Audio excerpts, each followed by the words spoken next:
नमस्कार, मी सुद्धा महाराष्ट्र खबर न्यूज मध्ये आपल्या सगळ्यांचं स्वागत।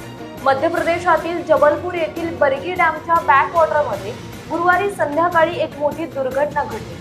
राज्य पर्यटन विभागाची पर्यटकांनी भरलेली क्रूज नर्मदा नदीत उलटल्याने 9 जणांचा दुर्दैवी मृत्यू झाला। या घटनेतून बचावलेल्या प्रवाशांनी प्रशासनाचा ढिसाळपणा आणि क्रूज कर्मचाऱ्यांच्या असंवेदनशीलतेवर गंभीर प्रश्न उपस्थित केले।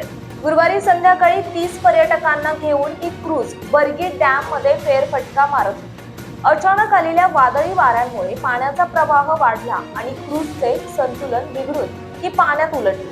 हवामान खात्याने आधीच येलो अलर्ट जारी केला असतानाही पर्यटकांना घेऊन क्रूज पाण्यात का उतरवण्यात आली, असा संतप्त सवाल आता विचारला जातोय। या अपघातातून वाचलेले दिल्लीचे रहिवासी प्रदीप कुमार यांनी घडलेला थरार मांडला।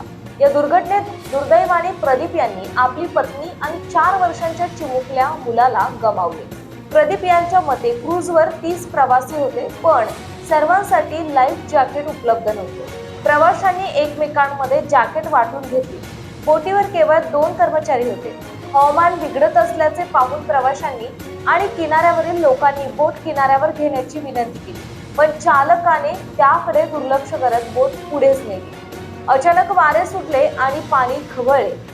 मी जॅकेट घातलं आणि पुढच्या 2-3 मिनिटातच पोत्याचं नव्हतं झालं, अशा शब्दात प्रदीप यांनी आपला आक्रोश व्यक्त केला। हवामान खात्याने सोसाट्याच्या वाऱ्याचा इशारा दिला असतानाही पर्यटन विभागाने क्रूज चालवण्याची परवानगी कशी दिली, असा सवाल विचारला जात आहे। आपत्कालीन स्थितीत प्रवाशांना मदत करण्यासाठी क्रूजवर पुरेसे कर्मचारी आणि सुरक्षा साधने नव्हती, असाही आरोप करण्यात आला। किनाऱ्यावरील लोकांनी इशारा देऊनही बोट सुरक्षित ठिकाणी नेण्यात चालकाला जमले नाही। घटनेची माहिती मिळताच स्थानिक नागरिकांनी दोरखंडाच्या सहाय्याने काहींना वाचवले। त्यानंतर SDRF आणि स्थानिक बचाव पथकाने रात्रभर शोध मोहीम राबवली। आतापर्यंत 15 जणांना सुखरूप बाहेर काढून रुग्णालयात दाखल करण्यात आलं। राज्यमंत्री राकेश सिंह यांनी घटनास्थळाची पाहणी केली असून ही घटना अत्यंत दुर्दैवी असल्याचं म्हटलंय।